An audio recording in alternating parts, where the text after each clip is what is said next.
مشروعنا للديمقراطية هو إقامة دولة القانون، تطبيق حي لمبادئ الدستور المصري، شمل باب بالغ الرقي عن الحريات نريد أن نفعله.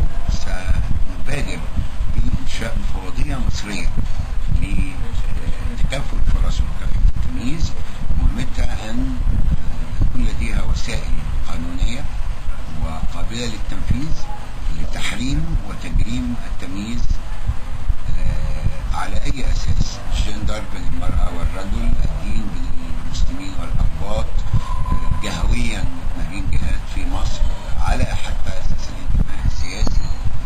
وسنفعل بمبادرة عد الآن تشريع لها مفوضية مصرية للشفافية ومكافحة الفساد، هدفها أن تكون أداة رئيسية في حرب ضرورية ضد الفساد في هذه الدولة. نطمح أن نصير إدارة حديثة كفء شفافة قبل المحاسبة الشابة، لأن هذا هو المدخل للتنمية.